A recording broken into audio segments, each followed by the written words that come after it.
You know, I've been open about my manic depression, I would say almost since the day that I was diagnosed, and that's more than 25 years ago. For me, it was a fairly easy decision to talk about it. The people that I knew, my family, my doctors, they were all encouraging, and they were all supportive when I decided to make that decision. I would say that over the 25 years, certainly being open about mental illness has become far more common than it once was. Mental illness is a scary thing to most people. It's not like other kinds of illness. When you have heart disease or you have diabetes or something like that, people look at you with a certain kind of understanding. With mental illness, it's more confusion. It confounds people, and in some cases it terrifies. Remember, mental illness is still associated in the public with violence, associated with things like what happened in Newtown, Connecticut. So it's a different bar that you have to leap over in order to talk about it. Yeah, well, from the time that I was in graduate school, I had a pretty miserable time of it. I was depressed. I had a great deal of trouble when I was living overseas and studying. I came back and I went into therapy almost immediately, and that was helpful. Then I moved back to New York and I went into psychoanalysis. And 4 days a week I would visit a trained psychoanalyst and I would talk about my problems. And that went on for 2 years. And there were days when I was absolutely miserable. I would cry through the sessions. I would not be able really to function outside or inside the office. And you would have thought that that psychiatrist would have figured out that there was something beyond the normal problem there. But he was classically trained. He never insisted on medication. And one day I had what can only be described as a wildly psychotic manic episode. And yes, it took my family by surprise. It took me by surprise. I really didn't know what was going on, because when you're in the midst of one of those episodes, you really don't know where you are or what you're doing. By a stroke of luck, I contacted my parents. They came and they got me into the hospital. But it was a great shock. There's no doubt about it. The best moment of that whole period came when I was checked into the hospital. And I was delusional and raving and saying a lot of stuff that made absolutely no sense. And my mother watched me decompensate in front of her, which couldn't have been a very comfortable experience. And after I was taken away to be put into what turned into a room with a window that wouldn't open and padded walls, the nurse came out, the nurse who had admitted me, and she said to my mother, "Don't worry, we get them in here all the time like that. He'll be as good as new in a week." So from the beginning, I think they had hope that things would improve. But was it a shock? Oh yeah, it was a shock, a big shock. I also am extraordinarily lucky because I have what I would call a garden variety case, a case that really responds to medication. And over the years, I'm 55 now, I was 27 when I was diagnosed. Over the years, my chemical cocktail, as they call it, has changed, certainly, yes. You know, for a while I took Prozac, then I went on other drugs. Sometimes I take more of one drug and less of another. Certain things don't work. You substitute in, you substitute out. But generally speaking, I've been very lucky in that there's always been a good doctor to take care of me and a cocktail that seems to work. And that's unusual. I mean, I have not been in the mental hospital with a manic episode since 1988. 27 years, I think, something like that. And that's more than half my life. This is an illness that, as I said, it's cyclical. And it bounces people in and out of hospitals. And I think the combination of really good care, excellent doctors, and my own self-discipline when it comes to taking drugs and sticking to them has helped keep me out. Well, I've always said that the medications are necessary, and the medications are terrific. I feel very lucky to be part of a generation where the medications exist.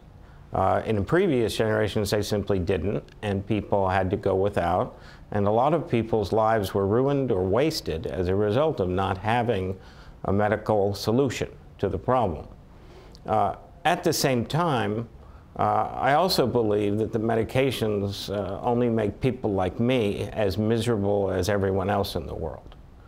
They raise us to a certain point, but there's still a long way to go. And that's why you need different services and different other kinds of things to help you through life. For example, psychotherapy. For example, family services, support groups that people go to. Even things as simple as regular exercise can make a massive difference in whether somebody with manic depression or depression gets through a day or gets through a tough season. These are cyclical illnesses, right? One day you're doing better than the next. One season, for me, winter, is always worse than other seasons. So during the winter, I turn on a light on my desk that imitates sunlight, and it helps me make it through the winter.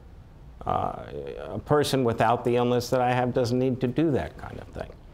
But there's a panoply of things that are needed in order for someone with a mental illness to really get the best treatment possible. There's so many problems in both state and federal policies towards people with mental illness. I think if there was one thing I would focus on where money spent would get the greatest result for the most needy people, I would say it would be on the prison population. America's prisons are the largest chain of mental hospitals in the country. We warehouse people with mental illness in our prisons, and that's no way to treat it. They don't get adequate treatment.